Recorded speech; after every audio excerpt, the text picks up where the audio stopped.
state of Hyderabad had a powerful and effective telecom system. The Nizams had their own postal service that printed stamps on par with the modern stamps wing of the British India. The first post office was set up in 1856. Stamps department in 1869. First telephone line came into being in 1885. Nizam radio found its voice in 1939. On the silver jubilee of Nizam's 7th ascent to throne, the government distributed 20,000 radio sets to the people.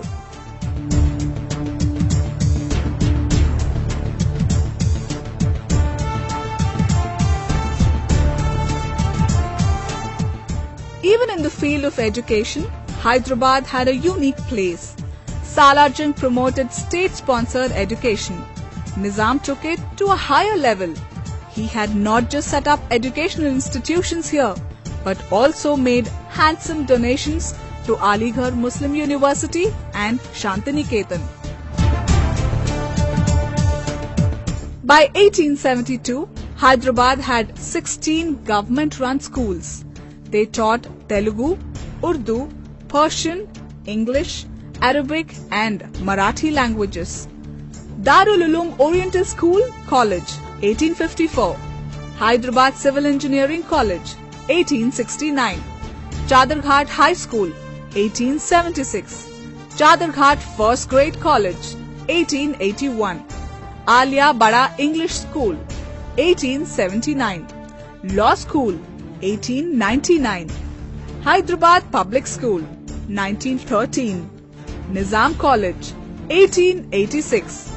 Anglo-vernacular schools like City College, 1921. Mehboob College, 1882. AV College, 1944. Dharmavant School and College. There were several English medium schools of repute in Secunderabad. First English Public School, 1834. Roman Catholic School, 1835. St. Francis, 1850. St. Anne's, 1861. St. Mary's, 1885. William Barton, 1916. St. George Grammar School.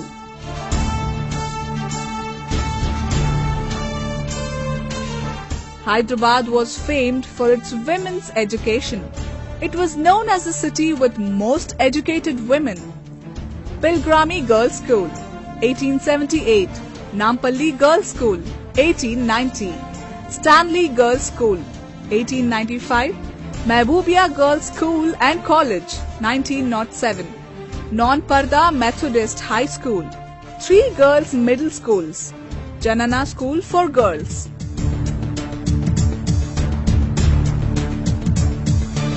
Osmania University was the pride of Deccan. As the seat of higher learning, it shone bright in the whole country.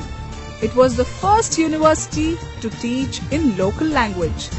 Osmania University, 1917.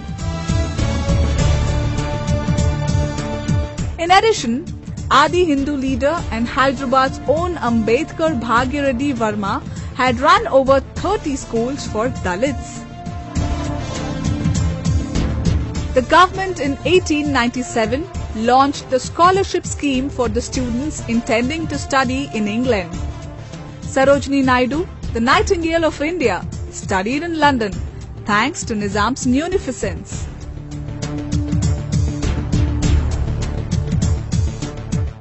There were welfare hostels for the students. Reddy Hostels, 1920, Bachelor's Building.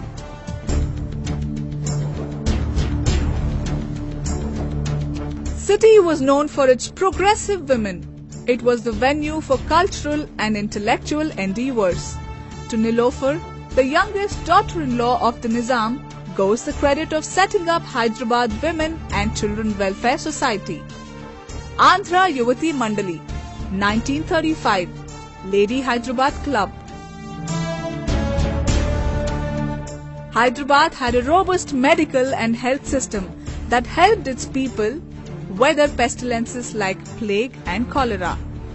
This city was the first to think of specialty hospitals. This was the medical capital of Asia.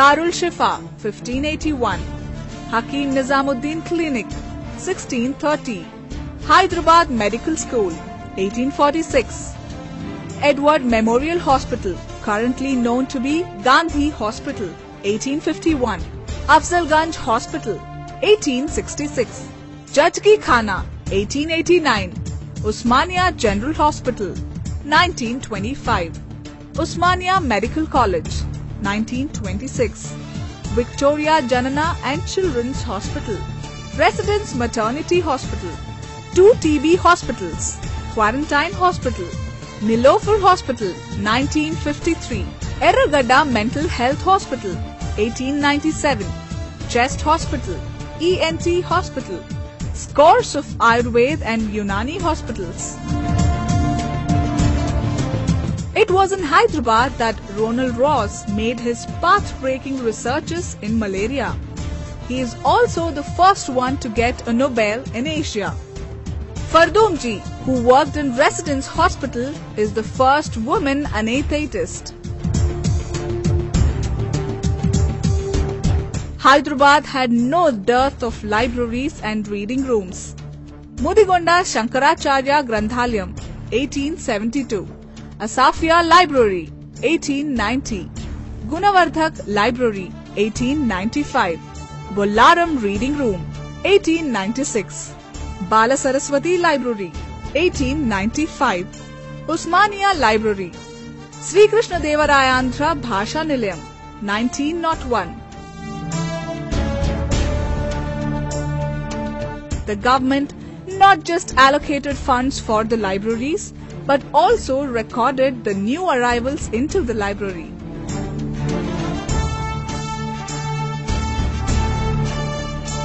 At the dawn of the 20th century, Hyderabad had its own power supply system.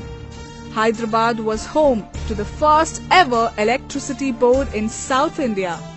By 1910, Hyderabad was producing power on the banks of Hussain Sagar. By 1913, electrical bulbs shone bright in Hyderabad.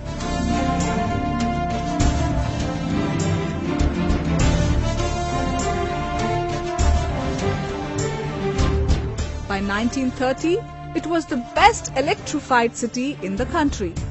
The Madras state, of which the Andhra region was a part, could see the light of the day only in 1927, a good 17 years after Hyderabad had its electrical supply.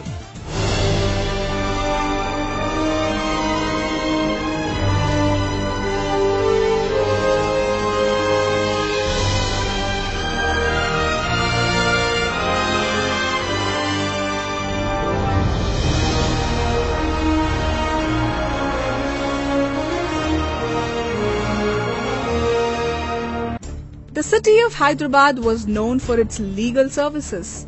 In fact, the Nizams were the first to demerge legal and administrative services. All the courts and prisons that we see today were built by the Nizams. High Court 1915 to 1919, City Civil Courts, Criminal Court, Darul Khaja Court, Atraf Balda Court, Chanchalguda Jail were built by the rulers of Hyderabad. Hyderabad was famed for its imposing administrative buildings. Assembly 1905 to 1913, Secretariat 1888, Raj Bhavan, Jubilee Hall 1913, Rashtrapati Nilayam 1860. These were built by the Nizams.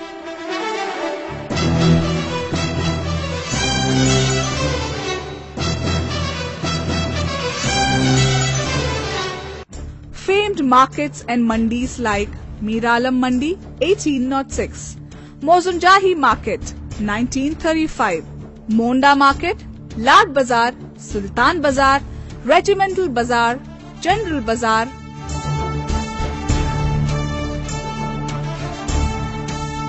James Street and several others were built by the Nizams.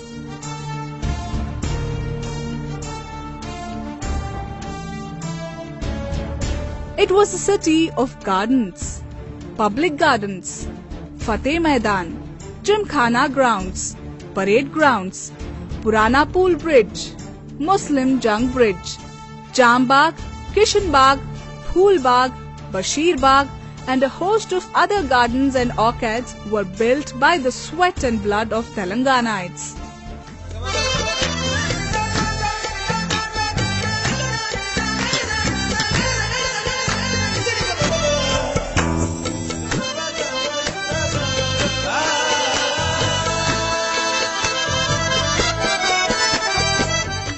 My city was the city of lakes, an impregnable water storehouse dotted by myriad lakes.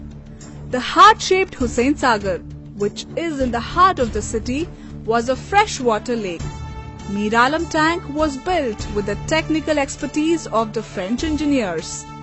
Usman Sagar and Himayat Sagar served as both drinking water sources to the city as well as balancing reservoirs to prevent Musi floods. These lakes and water bodies ensured that Hyderabadis were never parched for water. Hussain Sagar, 1562. Mir Alam Tank, 1804 to 1806. Osman Sagar, 1920. Himayat Sagar, 1927.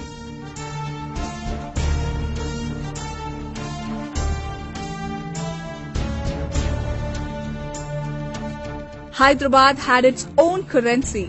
The State Mint Department had minted its own currency, first as Hali Sikka and then the Osmania Sikka. The Department of Mint and the State Printing Press were set up as far back as in 1856. The Nizam Observatory, set up in 1908, had two massive telescopes, a seismograph and a slew of modern scientific equipment. It was a center of research and had published technical journals of great repute. Hyderabad was a cosmopolitan city from times immemorial. Marwadis, Gujaratis, Kannadigas, Rajasthanis, Tamil, Kaysts and a host of other communities found a safe haven and secure home in Hyderabad. They loved this city, and the city gave back love and gifted them with progress unparalleled.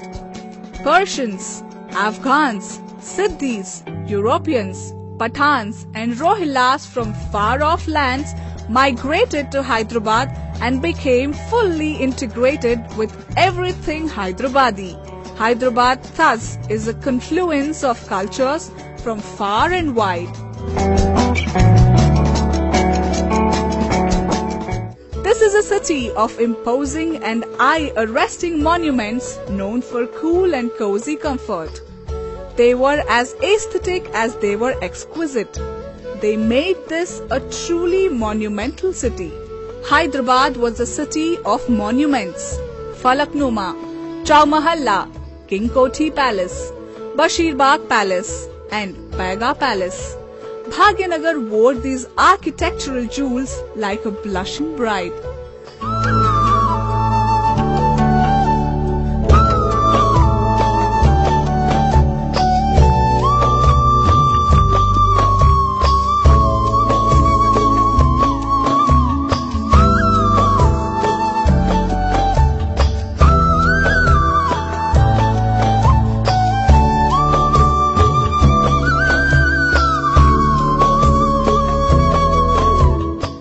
The itinerants and adventurers who came to the city were mesmerized by its exquisite beauty and sang paeans to it. They gleefully recollected its architectural elegance and infrastructural excellence. Hyderabad grew into an elegant urban habitation during Qutub Shahis and evolved into a world-famed city during the Asaf Jahi reign.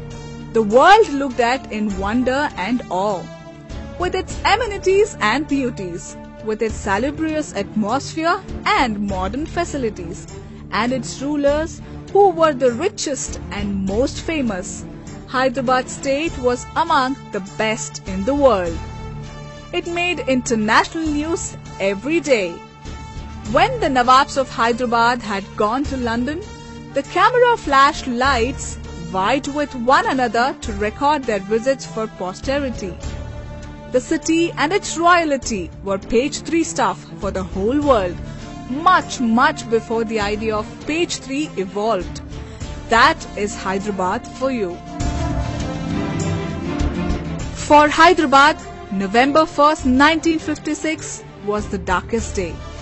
The formation of Andhra Pradesh was a subterfuge, a tragedy unbound.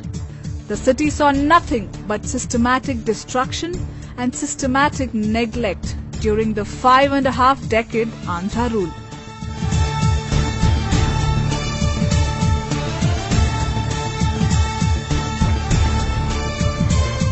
Did they build a single railway station in Hyderabad in the last 55 years? Was a new hospital built? Was a single new college built? The same saga of falsehoods and innuendo continues in case of investments and demography. They make false claims that there are up to 40 lakh Seemanthrites in Hyderabad. But the fact is there are never more than 4 lakhs. Even the Sri Krishna Committee report, which did the Anthrite bidding, said the Seemanthra population is no more than 7% in Hyderabad.